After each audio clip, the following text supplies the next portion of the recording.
Sobat-sobat semuanya, apakah Anda ingin berhasil dalam mengolah batuan seperti ini? Ada hal-hal lain yang harus Anda perhatikan dalam pengolahan batuan seperti ini. Supaya tidak gagal paham, simak video selanjutnya. Oke sobat-sobat semuanya, saya sekarang kedatangan lagi paket nih. Kedatangan lagi paket. Sekarang kita buka dulu. Paket ini dari orang baik ya. Orang baik hati. Dia meminta kepada saya untuk memproses ya, untuk memproses dan untuk meyakinkan apakah di dalam batuan ini ada kandungan emasnya atau tidak ada. Jadi supaya mungkin supaya dia itu supaya yakin dalam pengolahan selanjutnya. Dan ini juga tentunya akan bisa disimak oleh semua para pecinta pengolahan emas, perak, dan palladium. Kita lihat ini batunya apa. Iya, nah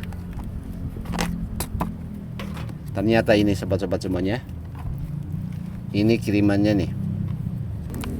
Nah ini contoh batuan-batuannya ya. Ini sekali lagi saya ucapkan terima kasih untuk Bang Diki ya, saudara Diki dari Bandung. Dia mengirimkan contoh atau sampel yang dia dapatkan dari batuan sekitar rumah. Dan perlu saya jelaskan mengenai jenis batuan yang ada khususnya di Indonesia nih. Yang pertama itu adalah jenis batuan kuarsa. Jadi batuan kuarsa itu adalah salah satu mineral yang sangat umum yang ditemukan dalam batuan alam di Indonesia dan dapat mengandung emas dalam batuan kuarsa itu. Dan yang keduanya itu yang dinamakan dengan batuan pirit. Baik itu batuan pirit PGM maupun yang lain. Yang jelas batuan pirit itu memang kandungannya paling banyak mengandung besi. Jadi mineral yang mengandung besi. Tidak hanya besi saja, tapi dengan logam-logam mineral sulfur lainnya. Dalam batuan pirit juga mengandung emas, walaupun dalam jumlah yang agak kecil ya. Dan yang ketiganya itu dari jenis batuan itu yang kita ketahui itu batuan galena. Dalam batuan galena ini termasuk mineral yang mengandung timbal.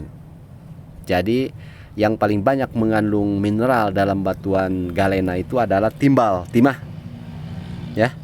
Dan sulfur juga ada. Dalam batuan galena ini juga mengandung emas, walaupun sedikit. Jadi kalau sedikit gimana tuh cara mengolahnya? Ya banyak kalau sudah tahu atau sudah diuji kandungan-kandungan yang ada di dalam batuan tersebut, baru kita mengolah lebih banyak lagi. Nah itu dari jenis-jenis batuan tuh masih banyak juga.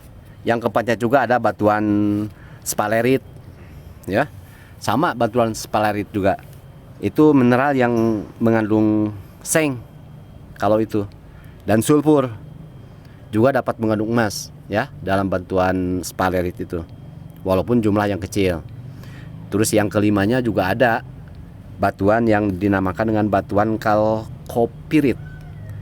Ini juga sama mengandung emas, dan ini kebanyakan mengandung mineral tembaga dan sulfur ya. Itu salah satu dari batuan-batuan yang ada di Indonesia. Bahkan banyak yang lebih dari itu. Jadi banyak sekali jenis-jenis batuan yang tidak bisa dipaparkan di sini.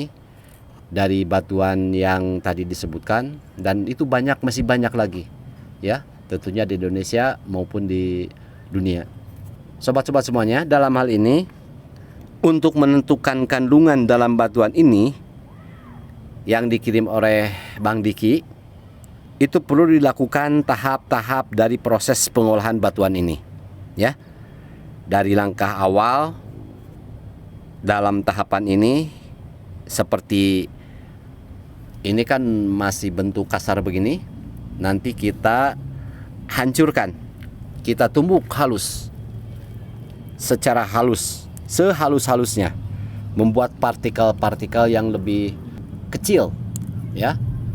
Dan setelah kita haluskan, tentunya kita langsung ayak, ya, dengan ukuran diameter yang paling kecil. Kita ayak, dan setelah ayak kita langsung dulang atau cuci secara bersih, ya. Ini nanti kita cuci secara bersih. Setelah kita cuci bersih, dan nanti kita langsung melakukan pengeringan atau roasting, ya. Roasting itu memang perlu kita lakukan. Proses roasting di dalam proses batuan itu perlu kita lakukan. Dan kalau tidak kita lakukan, itu akan menghambat terhadap proses pengolahan untuk selanjutnya, ya. Sobat-sobat semuanya, dalam proses pengeringan ini atau dalam proses roasting, ya, di roasting itu tentunya pada kisaran antara 700 sampai 800 derajat. Itu perlu sobat-sobat semuanya, ya, untuk menentukan, untuk mempermudah proses selanjutnya dalam pengolahan batuan tersebut. Dalam proses roasting ada fungsi-fungsi tertentu di dalam proses roasting, diantaranya itu menghilangkan sulfur. Karena dalam batuan itu banyak sulfur. Jadi yang pertama itu menghilangkan sulfur di dalam batuan ini, ya. Kita dengan roasting, maka sulfurnya itu akan hilang, ya. Sedikit demi sedikit sulfur di dalam batuan tersebut akan hilang. Karena sulfur akan mengganggu proses pelunturan di dalam kandungan emas. Yang keduanya itu fungsi daripada roasting itu yaitu menghilangkan arsenik. Arsenik itu jenis mineral yang ada dalam batuan yang bisa menghalangi emas dalam pelarutan emasnya, ya. Pelarutannya dalam baik itu pelarutan melalui sistem basa maupun dengan sistem asam. Jadi mineral arsenik ini perlu kita hilangkan dengan cara di roasting dulu, ya. Memperkecil kandungan mineral arseniknya di dalam batuan ini. Dan tentunya kalau kita lakukan roasting, maka mineral arsenik ini akan hilang dan kita aman untuk kita proses selanjutnya. Dan yang ketiganya itu menghilangkan karbonat seperti saya tadi sebutkan dalam karbonat, sehingga lebih mudah untuk diekstrak emasnya. Dan yang keempat itu membuat emas lebih reaktif, ya. Jadi membuat emas lebih reaktif sehingga mudah diekstrak dengan menggunakan sianida maupun metode lainnya. Gitu sobat-sobat semuanya, ya. Jadi setelah kita proses tahapan-tahapan yang tadi disebutkan, tentunya kita harus ambil sampel dari batuan ini, ya, untuk kita uji kandungan emas di dalam batuan ini. Dengan apa cara mengujinya? Ya, kita jangan terlalu tinggi-tinggi, ya. Kita uji dengan tes aspek. Dalam tes aspek ini kita melibatkan penggunaan asam nitrat, ya. Bagaimana prosesnya pengujian dengan menggunakan asam nitrat. Jadi di dalam pengujian oleh asam nitrat ini, ya, untuk menguji kandungan emas yang ada di dalam batuan ini, itu bisa kita lihat dan kita amati. Apa yang kita bisa lihat dari pengujian sistem aspek ini? Jadi ada atau tidak adanya kandungan emas di dalam batuan ini, bahwa asam nitrat itu tidak akan bereaksi. Itu menandakan bahwa kandungan di dalam batuan ini itu memang tidak ada logam mulianya. Dan kalau misalnya ada kandungan emas di dalam melalui aspek ini, bahwa cairan yang kita lihat, yang kita amati itu akan berubah menjadi kuning. Nah, itu tandanya ada mineral berharga atau dalam hal ini mineral emasnya. Dan yang kedua, tentunya dengan tes api ya, yang secara kecil-kecilan aja nih kita lakukan dengan tes api. Tentunya ini melibatkan penggunaan api ya, atau blender. Jadi untuk menguji keberadaan emas. Nah, jika batuan ini meleleh ya, jika batuan ini meleleh dan membentuk butiran-butiran partikel-partikel kecil, dan nanti partikel-partikel kecil itu akan menyatu. Nah, itulah tandanya bahwa di dalam batuan ini mengandung emas. Dan yang ketiganya dengan tes XRF ya. Ini memang memerlukan biaya yang tinggi ya. Dan banyak sekali pengujian-pengujian di dalam batuan-batuan, baik itu batuan pirit, batuan kuarsa, maupun dalam batuan garena. Nah, sobat-sobat semuanya, dalam hal ini saya akan uji kandungan emas ini dengan metode aspek nantinya ya. Kita langsung uji dengan metode aspek atau metode dengan menggunakan HNO3 atau asam nitrat. Ya, yang pertama itu kita uji.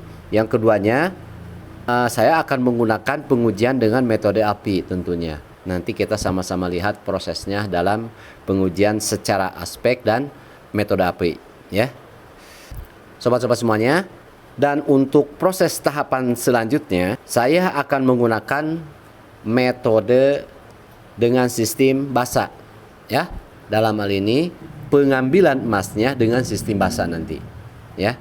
Dengan sistem basa yaitu dengan menggunakan cyanida khusus CN saja, dan proses demi proses dalam pengolahan batuan ini tentunya saya akan perlihatkan videonya kepada semua pengikut dan semua pecinta pengolahan emas, perak, palladium dimanapun saja berada, supaya Anda semua bisa menghasilkan edukasi yang benar-benar bisa kita wujudkan atau bisa kita aplikasikan di dalam pengolahan masing-masing. Untuk tahap sekarang saya akan melakukan penghancuran dulu ya.